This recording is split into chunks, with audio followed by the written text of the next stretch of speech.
नमस्कार, आप देख रहे हैं 24 न्यूज की खास पेशकश मुंबई में अग्नि तांडव। जी हां, मुंबई के गोरेगांव इलाके में शुक्रवार की सुबह कुछ ऐसा हुआ जिसने सभी को सन्न कर दिया। हम बात कर रहे हैं गुरुवार के उस 7 मंजिली आवासीय इमारत की जिसे जय भवानी के नाम से जाना जाता है और यह चंद्राई टावर के पास स्थित है। इसके बी विंग में देर रात अचानक धुआं उठने लगा। इससे पहले कि अपने घरों में मौजूद लोग कुछ समझ पाते कि आग ने कई चीजों को जलाकर खाक कर दिया। बड़ी संख्या में जानमाल का नुकसान हुआ, लेकिन क्या कुछ है इस पूरे अग्नि तांडव के पीछे? सबसे पहले देखते हैं इस पर एक खास रिपोर्ट। बीती रात मुंबई के गोरेगांव इलाके में स्थित समर्थ नामक 7 मंजिला इमारत में भीषण आग लग गई। रात 2:30 बजे से 3 बजे के बीच इमारत के पार्किंग में लगी इस आग की वजह से अब तक 7 लोगों की मौत हो गई है, जबकि 46 लोग घायल बताए जा रहे हैं। घायलों में कई लोगों की हालत गंभीर है और अस्पताल में इलाज चल रहा है। यहाँ इमारत की पार्किंग में पार्क की हुई 4 गाड़ियां और 30 से अधिक 2 व्हीलर पूरी तरह से जलकर खाक हो गई हैं। सूचना मिलने के बाद मौके पर पहुंची दमकल की 10 से अधिक गाड़ियों ने घंटों की कड़ी मशक्कत के बाद आग पर काबू पाया है। फिलहाल कूलिंग का काम चल रहा है। स्थानीय लोगों की यदि माने तो इमारत के पार्किंग में काफी पुराना कपड़ा रखा हुआ था, जिसमें सबसे पहले आग लगी और देखते ही देखते पूरे पार्किंग और इमारत की पहली और दूसरी मंजिल को अपनी चपेट में ले लिया। इस हादसे में घायल हुए लोगों की संख्या 46 बताई जा रही है। घायलों को 2 अलग अलग अस्पतालों में भर्ती कराया गया है। एचबीटी अस्पताल में लाए गए घायलों में से 7 लोगों की मौत हो चुकी है, जिनमें से 4 महिलाएं और बच्चे शामिल हैं। वहीं अभी भी एचबीटी अस्पताल में 25 घायलों का इलाज चल रहा है, जिनमें से 12 पुरुष और 13 महिलाएं शामिल हैं। वहीं आपको बता दें कि दूसरी अस्पताल कूपर है, जहां 15 घायलों का इलाज चल रहा है, जिनमें से 6 पुरुष और 9 महिलाएं शामिल हैं। हालांकि आग लगने की वजह क्या है, इसकी जांच पुलिस और फायर ब्रिगेड फिलहाल कर रही है। जो जानकारी पुलिस से मिली है उसके मुताबिक आग लगने की घटना तड़के 3:05 के आसपास हुई, जिसके बाद तुरंत फायर ब्रिगेड को सूचना दी गई। मौके पर पहुंची दमकल की गाड़ियों ने कड़ी मशक्कत पर आग पर काबू पाया। वहीं सभी घायलों को कूपर और एचबीटी अस्पताल में भर्ती कराया गया है। ब्यूरो रिपोर्ट इन 24 न्यूज।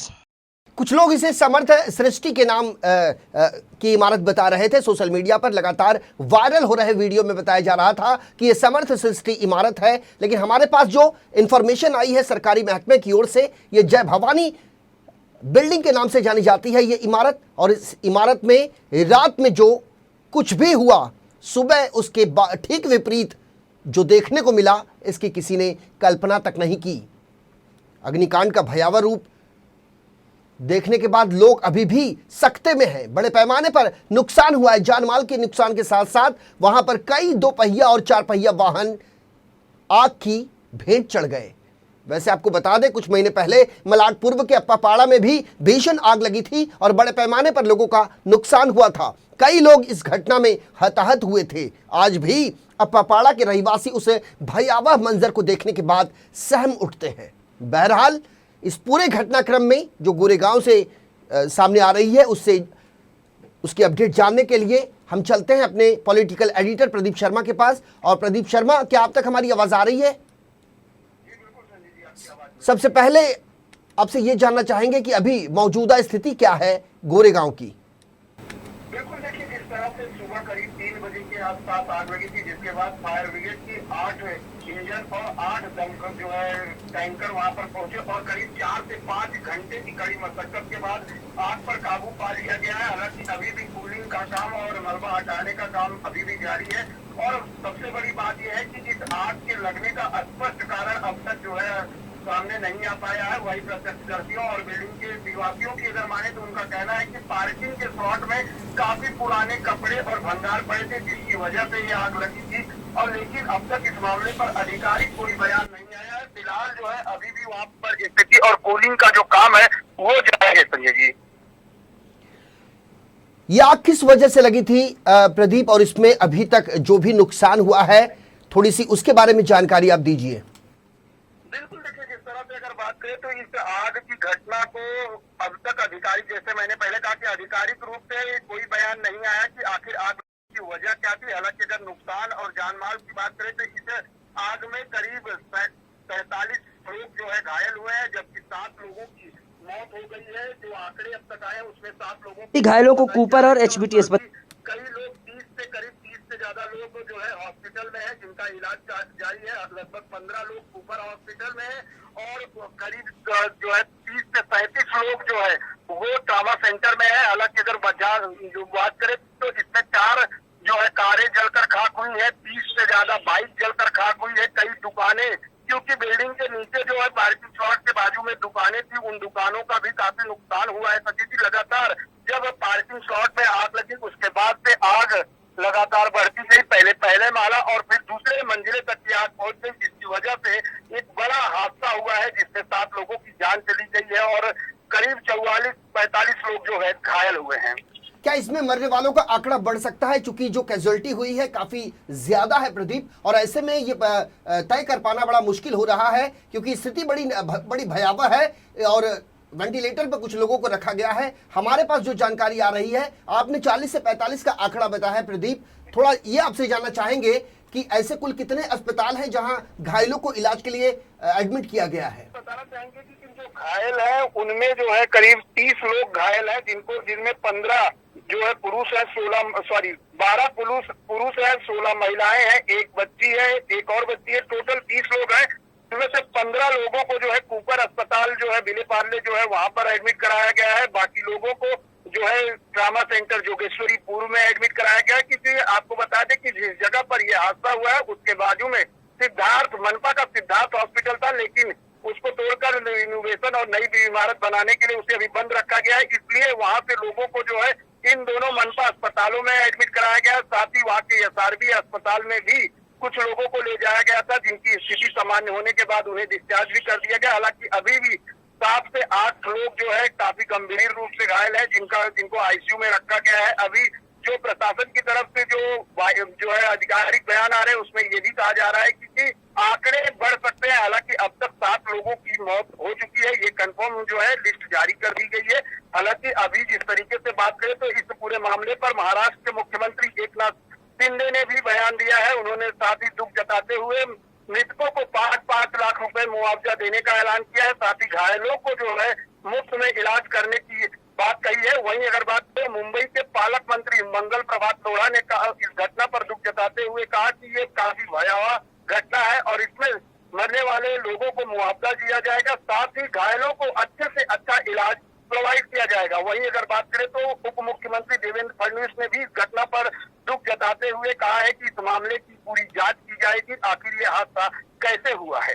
प्रदीप जी, जो जानकारी हमारे पास आई है उसके मुताबिक इस मामले में सिस्टम की तरफ से भी कई खामियां उजागर की गई है। उद्धव बाला साहेब ठाकरे के गुट के नेता हैं सुभाष देसाई, उन्होंने भी कई तरह की खामियां गिनाई है। कुछ जानकारी आप बताइए, चूंकि प्रदीप मुंबई में ऐसी कई इमारतें हैं, यदि हम उन इमारतों के प्रांगण की बात करें प्रदीप, यदि ये इनके प्रकरण में कोई इस तरह की आगजनी की घटना होती है तो उस पर काबू पाने के लिए दमकल की गाड़ियां जो है उसे प्रवेश करने तक की वहां जगह नहीं होती है।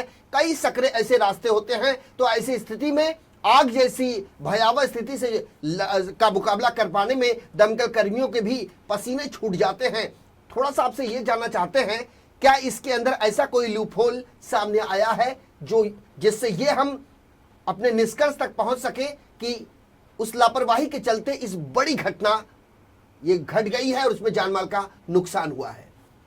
देखिए संजय, सबसे पहले तो सवाल ये उठता है कि जब हम कोई हादसा हो जाता है उसके बाद प्रशासन और राजनेता जागते हैं कि इस तरह की लापरवाही हुई है, मनपा प्रशासन द्वारा की गई फायर सेफ्टी का ध्यान नहीं रखा गया, इन तमाम चीजों की बातें की जाती है। लेकिन इस हादसे के पहले शायद इस तरह की बातें की जाए और इस पर विचार विमर्श किया जाए तो इस तरह के हादसे ना हो।